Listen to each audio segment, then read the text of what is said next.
नमस्कार। समसामयिक विषयों पर आपके पसंदीदा कार्यक्रम विशेष में आपका स्वागत है। मैं हूं दीपक डोभाल। दुनिया में जीवन का अस्तित्व जितना पुराना है, इंसान और वन्य जीवों के बीच का रिश्ता भी उतना ही पुराना। यह रिश्ता प्रकृति के संतुलन की बुनियाद पर टिका हुआ है। यह संतुलन जैसे ही बिगड़ता है, इंसान और वन्य जीव दोनों के अस्तित्व पर खतरा मंडराने लगता है। यही वजह है कि इस संतुलन को बनाए रखने के लिए वक्त के साथ साथ कुछ कानून बने, लेकिन कानून तोड़ने वाले भी कम नहीं हैं। जोधपुर की एक अदालत ने काला हिरण के शिकार मामले में 2 दशक पुराने मामले में अभिनेता सलमान खान को दोषी करार दिया है। सलमान को इस अपराध के लिए 5 साल की जेल की सजा सुनाई गई है। चूंकि ये मामला एक सुपरस्टार से जुड़ा हुआ है, लिहाजा मामले में हर सुनवाई सुर्खियों में रही। लेकिन ऐसे हाई प्रोफाइल मामलों में बुनियादी मुद्दा कहीं दब जाता है। सोचिए, अगर सलमान खान इस मामले से नहीं जुड़े होते तो क्या वन्य जीवों के खिलाफ अपराधों पर उतनी शिद्दत से बात हो पाती? एनसीआरबी के आंकड़े बताते हैं कि सख्त कानून होने के बावजूद वन्य जीवों के खिलाफ अपराधों के मामले लगातार बढ़ रहे हैं। आज विशेष में काला हिरण शिकार मामले की बात तो होगी ही, लेकिन उसके साथ साथ हम आपको विस्तार से बताएंगे वन्य जीवों के खिलाफ अपराध रोकने से जुड़े कानून, सजा के प्रावधान और ऐसे अपराधों के ग्राफ के बारे में। तो शुरू करते हैं आज का विशेष।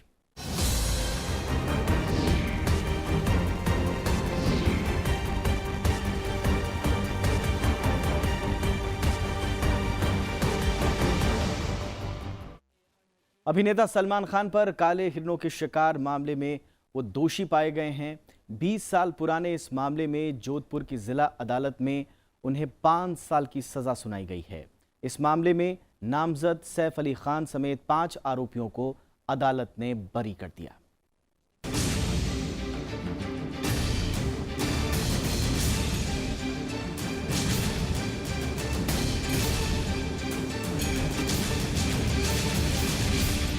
फिल्म अभिनेता सलमान खान के लिए 5 अप्रैल मुसीबत लेकर आया। 20 साल पुराने एक मामले में जोधपुर की सीजेएम कोर्ट ने उन्हें 5 साल की सजा सुनाई। अदालत ने उन पर 10,000 रुपए का जुर्माना भी लगाया। सलमान खान पर 1998 में गैर कानूनी तरीके से 2 काले हिरण मारने का आरोप है। अदालत ने सलमान खान को वन्यजीव संरक्षण कानून के तहत दोषी पाया। केस है, इसके अलावा भी जो अक्यूज का कंडक्ट है उसके खिलाफ पहले भी कई मामले हो चुके हैं। वाइल्ड लाइफ एक्ट के 2 मामले हो चुके हैं। हिट एंड रन का एक मामला बॉम्बे में हो चुका है, उसमें भी वो कन्विक्ट हो चुका है। हालांकि उसको हाईकोर्ट ने बरी किया, लेकिन स्टेट की अपील एसएलपी है जो माननीय उच्चतम न्यायालय में विचाराधीन है। तो इन सब परिस्थितियों को देखते हुए और उसके कंडक्ट को देखते हुए उसको अधिकतम सजा दी जानी चाहिए और उस पर न्यायालय ने विचार किया। उसके बाद उसको 5 साल की सजा से दंडित। इस मामले में फिल्म स्टार सैफ अली खान, तब्बू, सोनाली बेंद्रे, नीलम कोठारी और स्थानीय निवासी दुष्यंत सिंह को भी आरोपी बनाया गया था। कोर्ट ने इन सबको सबूतों के अभाव में बरी कर दिया। फैसला सुनाए जाने के समय सभी आरोपी अदालत में मौजूद थे। मामले के पैरोकार बिश्नोई समाज के लोगों ने बाकी आरोपियों के खिलाफ ऊपरी अदालत में याचिका दायर करने की बात कही है। मैं इस बात में वन्य जीव सुरक्षा को लेकर के जो फैसला आया है उसमें कानून की जीत हुई है। कानून की जीत हुई है और इस मामले में जो 6 आरोपी बचे हैं उनको लेकर के भी हम लोग ऑर्डर की कॉपी लेने के बाद वो बचे क्यों हैं, आरोप मुक्त क्यों है, उसके बारे में समीक्षा करेंगे। जिस मामले में सलमान खान को सजा सुनाई गई है वो 1 अक्टूबर 1998 की रात का है। आरोप है कि फिल्म हम साथ साथ हैं की शूटिंग के दौरान सलमान ने जोधपुर के पास कणकणी गांव में 2 काले हिरणों का शिकार किया। उस रात बाकी भी उस जिप्सी में थे जिसे सलमान खान चला रहे थे। अभियोजन पक्ष का कहना है कि सलमान ने ही हिरणों के झुंड पर गोली चलाई और 2 हिरण मार गिराए। ग्रामीणों ने गोली की आवाज सुनकर उनका पीछा किया और सलमान खान को मौके पर देखा था। सलमान खान ने इस फैसले के खिलाफ सेशन कोर्ट में अपील की है। Bureau report, Rajya Sabha TV. तो इस तरह से काले हिरण शिकार मामले में जोधपुर की कोर्ट ने फिल्म स्टार सलमान खान को दोषी करार देते हुए 5 साल की सजा और 10,000 रुपए का जुर्माना भी लगाया। हालांकि इसी मामले में अन्य कोर्ट ने अन्य फिल्मी सितारों को बरी कर दिया। लेकिन ये पूरा मामला दरअसल है क्या और कौन कौन से मुकदमे चल रहे हैं सलमान खान के खिलाफ, आइए जानते हैं पूरी कहानी।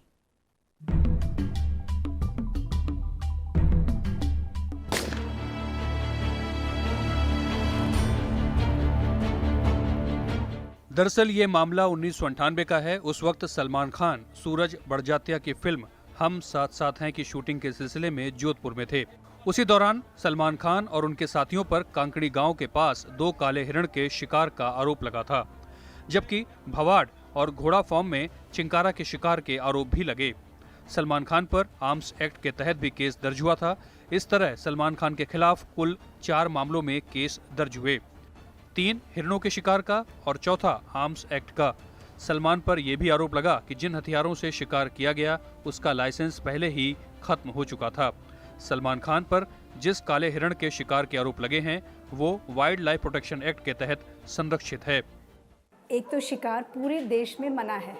वाइल्ड लाइफ प्रोटेक्शन एक्ट में ये लिखा है कि बहुत सारे शेड्यूल्स बने हैं जिसमें ये लिखा है कि ये जानवर जो है सबसे ज़्यादा उनको खतरा है तो वो शेड्यूल 1 में है। ये जानवर को थोड़ा सा कम खतरा है वो शेड्यूल 2 में है और इसी तरीके से शेड्यूल्स बनाए हैं। ब्लैक बक जो है वो शेड्यूल 1 का एनिमल है। Schedule 1 are the most protected animals in India. इस मामले में पहली बार बिश्नोई गांव के लोगों ने 2 अक्टूबर 1998 को सलमान खान और उनके को-एक्टर्स के खिलाफ केस दर्ज करवाया था और 12 अक्टूबर 1998 को सलमान खान को विलुप्त होते जानवरों के शिकार के आरोप में गिरफ्तार किया गया था। सलमान खान चौथी बार जेल गए हैं। इससे पहले 1998, 2006 और 2007 में सलमान कुल 18 दिन जेल में बिता चुके हैं। जी, उन्होंने ब्लैक बक करके एक जानवर होता है जो सेकंड फास्टेस्ट एनिमल होता है टाइगर के बाद, उसको इलीगली हंट डाउन करा था, मारा था। 2 ब्लैक बक्स को मारे थे और इसमें काफ़ी लंबी ट्रायल चली 20 साल की, क्योंकि ये शेड्यूल 1 में जो एनिमल्स हैं उनको मारना इलीगल है, हमारे वाइल्ड लाइफ एक्ट के खिलाफ है। तो 20 साल के ट्रायल के बाद उनको अब ट्रायल कोर्ट ने सजा दी है। सलमान खान पर जिन मामलों में केस दर्ज हुए उनमें कांकड़ी गांव केस में सलमान खान को दोषी ठहराया गया। उन्हें 5 साल कैद की सजा और 10,000 रुपए जुर्माना लगाया गया। जबकि घोड़ा फार्म हाउस केस में 10 अप्रैल 2006 को ट्रायल कोर्ट ने वाइल्ड लाइफ प्रोटेक्शन एक्ट के तहत 5 साल की सजा सुनाई थी और 25,000 रुपए का जुर्माना लगाया था। लेकिन 25 जुलाई 2016 को हाई कोर्ट ने उन्हें बरी कर दिया।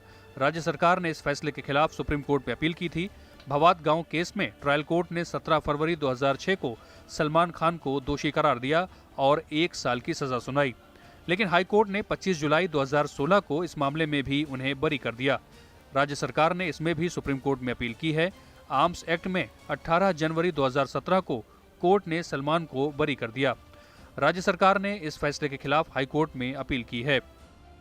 3 साल से ज्यादा की सजा होने के कारण सलमान ऊपरी अदालत में जमानत की अर्जी लगा सकते हैं।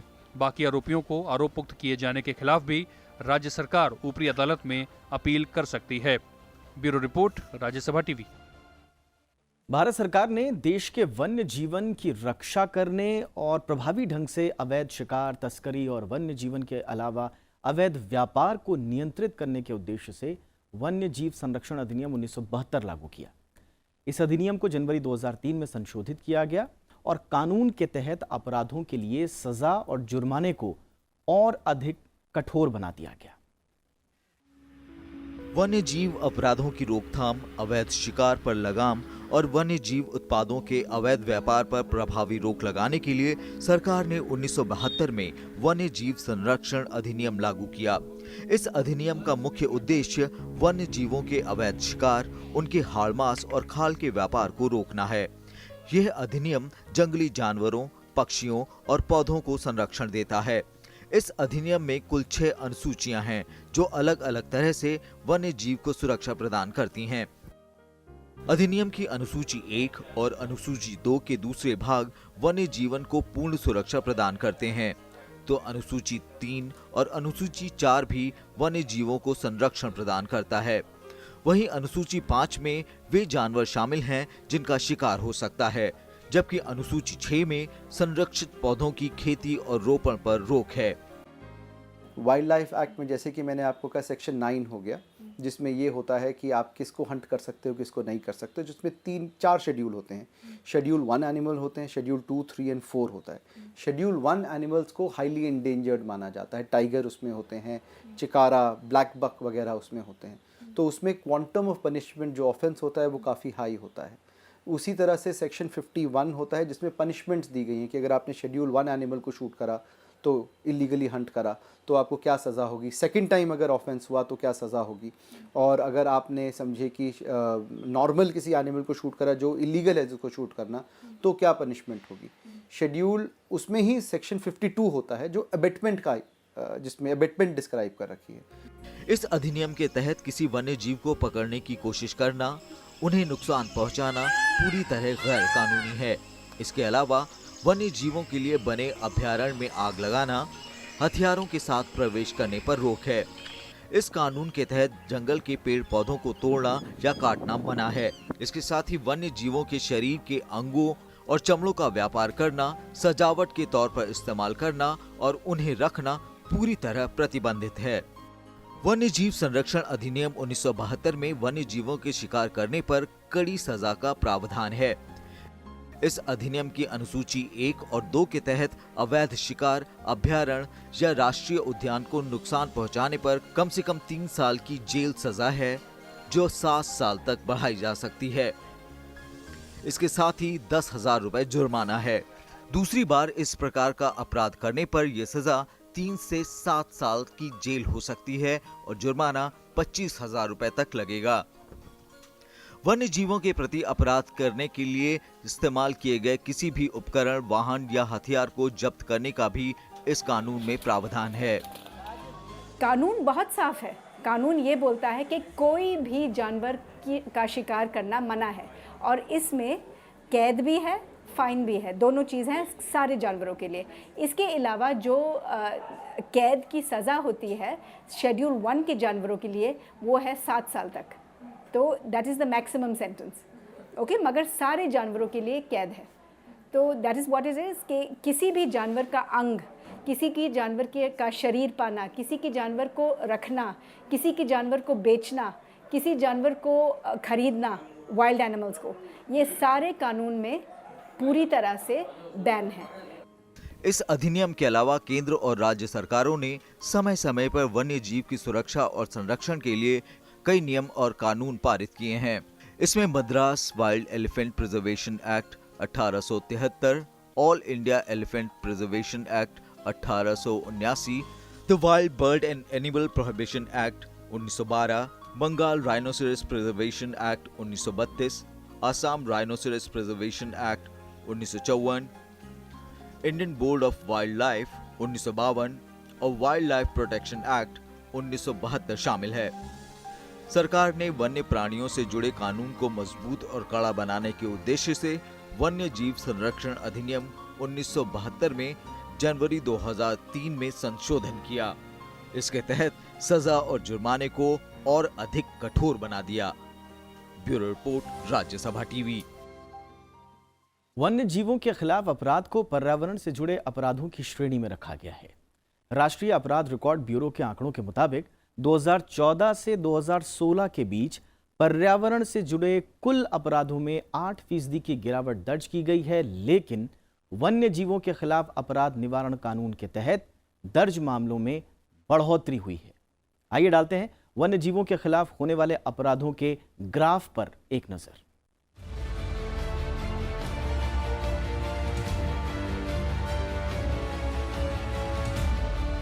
जंगल में आजादी से घूमते इन पशु पक्षियों की अपनी दुनिया है।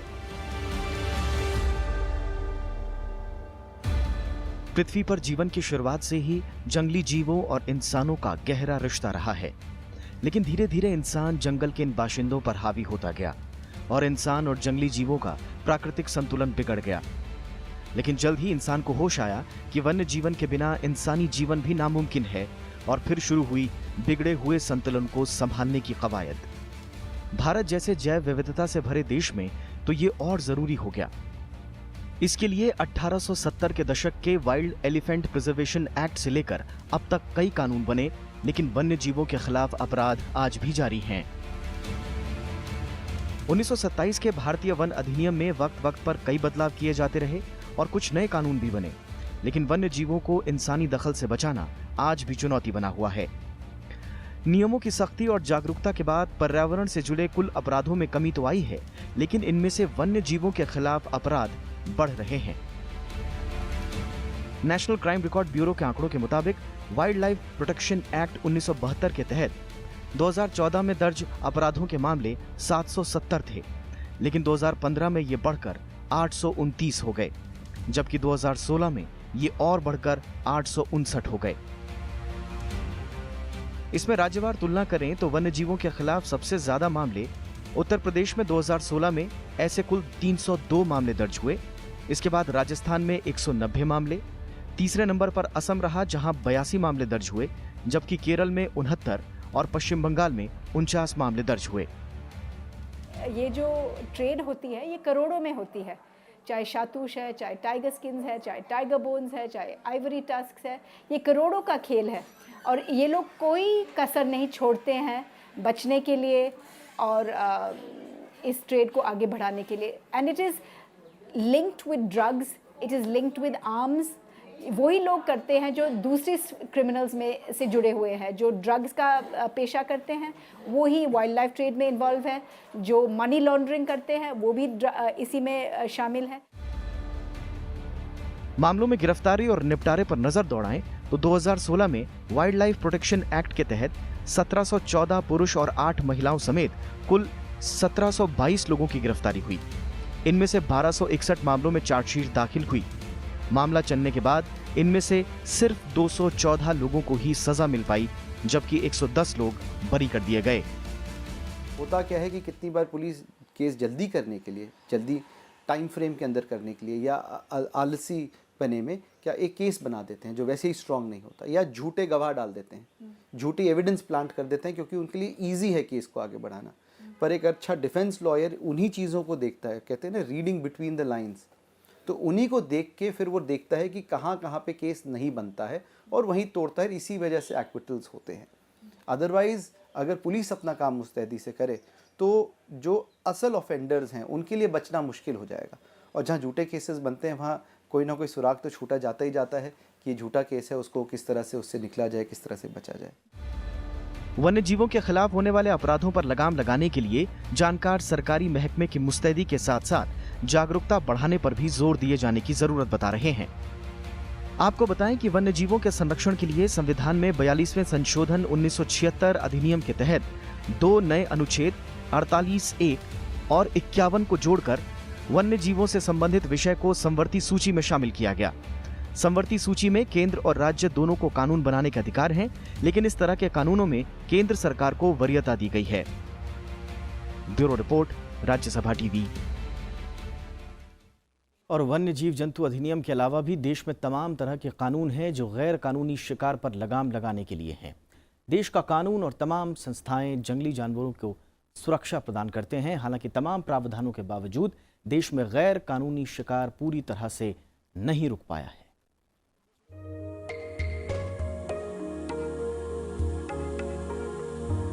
भारत सिर्फ सांस्कृतिक नहीं बल्कि जैव विविधताओं का भी देश है।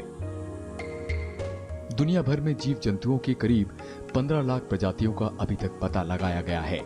इनमें से तकरीबन 81,000 भारत में पाई जाती हैं। इनमें पक्षियों की 1200 प्रजातियां, 900 उप प्रजातियां और मछलियों की 2500 प्रजातियां शामिल हैं। इनमें मीठे पानी के अलावा समुद्री मछलियां भी शामिल हैं। इन तमाम जीवों में करीब 60 प्रजातियों को सरकार ने संकटग्रस्त घोषित कर रखा है। जीव जंतुओं की रक्षा के लिए Indian board of wild life नाम से केंद्रीय सलाहकार बोर्ड है। इसके अलावा the Bombay natural history society Mumbai, the wildlife preservation society of India और the wildlife fund of India भी है। आइवरी भी ऐसा है, हाथी भी है, इसे शेड्यूल 1 एनिमल टस्कर्स जो है जिसको बोलते हैं। तो बहुत सारे जानवर हैं जिसको कानून ने ये प्रोटेक्शन एक्सटेंड की है। और हमें ये सोचना चाहिए कि जानवर के पास और कोई प्रोटेक्शन तो है नहीं। इन दीज टाइम्स आदमियों के पास बम है, पॉइजन है, डायनामाइट है, बंदूकें हैं, मशीन गनें हैं। हम इन जानवरों के पीछे जाते हैं जिनके पास कोई प्रोटेक्शन नहीं है, और जबकि हमारे पास टेलीविज़न है, हमारे पास हज़ारों चीज़ें हैं जिससे हम एंटरटेनमेंट ले सकते हैं। संविधान के अनुच्छेद 51 पैरा ए में हर जीवित प्राणी से सहानुभूति रखना देश के हर नागरिक का मूल कर्तव्य बताया गया है। भारत में अवैध शिकार पर रोक के लिए कई तरह के प्रावधान बनाए गए हैं। Prevention of cruelty on animals act और फूड सेफ्टी रेगुलेशन के मुताबिक कोई भी पशु सिर्फ मूचड़ खाने में ही काटा जा सकता है। बीमार और गर्भ धारण कर चुके पशु को मारा नहीं जा सकता। भारतीय दंड संहिता यानी आईपीसी की धारा 428 और 429 के मुताबिक किसी पशु को मारना या अपंग करना दंडनीय अपराध है, चाहे वो पशु आवारा ही क्यों ना हो। देखिए, जब इलीगल हंटिंग होती है, इलीगल हंटिंग काफ़ी रीजंस की वजह से होती है, जैसे टाइगर के स्किन के लिए होती है, बॉडी पार्ट्स के लिए होती है, एनिमल बॉडी पार्ट्स के लिए होती है, मेडिसिन्स बनते हैं, इलीगली बाहर भेजा जाता है, तो उसमें स्मगलिंग, पोजेशन, ट्रांसपोर्टेशन, ये सारे अलग अलग ऑफेंसेस होते हैं। एक तो हंटिंग हो गया, फिर पोजेशन हो गया कि आपने मीट या स्किन या कोई बॉडी पार्ट पोजेस करा, आपने इलीगली अपने पास रखा, स्टोर करा, आपने बेचा, आपने ट्रांसपोर्ट करा। इन सब के अलग अलग प्रावधान हैं और अलग अलग ऑफेंसेस हैं। आर्म्स एक्ट 1959 के मुताबिक लाइसेंस के बिना हथियार रखना जुर्म है। आर्म्स एक्ट की धारा 3 के तहत कोई भी हथियार रखने से पहले उसका लाइसेंस हासिल करना अनिवार्य है। ये लाइसेंस आत्मरक्षा के लिए दिया जाता है। धारा 4 के तहत कुछ खास तरह या बोर के हथियारों को लेकर चलने पर प्रतिबंध लगाया जा सकता है। धारा 6 के तहत लाइसेंसधारी अपने हथियार में किसी भी तरह का बदलाव नहीं कर सकता। इसके अलावा अनाधिकृत हथियार खरीदना बेचना भी कानूनन अपराध है। बगैर लाइसेंस बंदूक, बम या कारतूस रखने के मामले में न्यूनतम 5 बरस की कैद का प्रावधान है। वाइल्ड लाइफ प्रोटेक्शन एक्ट 1972 किसी भी तरह के शिकार पर प्रतिबंध लगाता है। और उसमें अबेटमेंट भी है, जैसे कि समझे एक स्मगलर है और दूसरा ड्राइवर है, तो ड्राइवर अबेटमेंट में आएगा क्योंकि उसने अबेट करा है इस ऑफेंस में, पर उसने डायरेक्ट क्राइम नहीं करा है। तो इस तरह से ये डिविजन्स हैं जो क्रिमिनल लॉ में जनरली भी होती हैं, और क्योंकि वाइल्ड लाइफ एक्ट में स्पेसिफिक एक्ट है तो इस वजह से इसमें स्पेसिफिक सेक्शंस एंड ऑफेंसेस हैं।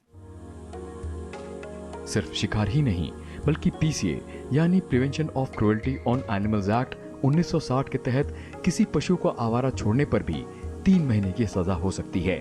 पशु को पर्याप्त भोजन, पानी, शरण देने से इनकार करना और लंबे समय तक बांधे रखना भी दंडनीय अपराध है। स्लॉटर हाउस रूल्स 2001 के मुताबिक पशु बलि गैर कानूनी है। चिड़ियाघर और उसके परिसर में जानवर को चढ़ाना, खाना देना या तंग करना दंडनीय अपराध है। ऐसा करने वाले को 3 बरस की सजा या 25,000 रुपए का जुर्माना देना पड़ सकता है। जंगली जानवर को पकड़ने, फंसाने या जहर देने की कोशिश करने पर 7 साल की सजा या 25,000 रुपए का जुर्माना या फिर दोनों हो सकते हैं। लेकिन तमाम तरह के कानूनों के बावजूद देश में शिकार को पूरी तरह रोका नहीं जा सका है। हालांकि इसके लिए कानून से ज्यादा इसे लागू करने वाली एजेंसियां और कानून को लेकर लोगों का रवैया ज्यादा जिम्मेदार है। मेहर पांडे के साथ लीना शर्मा, राज्यसभा टीवी। तो ये था आज का विशेष। उम्मीद है हमारा कार्यक्रम आपको पसंद आया होगा, और आपको याद दिला दें ये कार्यक्रम आप YouTube पर भी देख सकते हैं, और वहां आपकी प्रतिक्रियाओं का हमें हमेशा इंतजार रहता है। नमस्कार।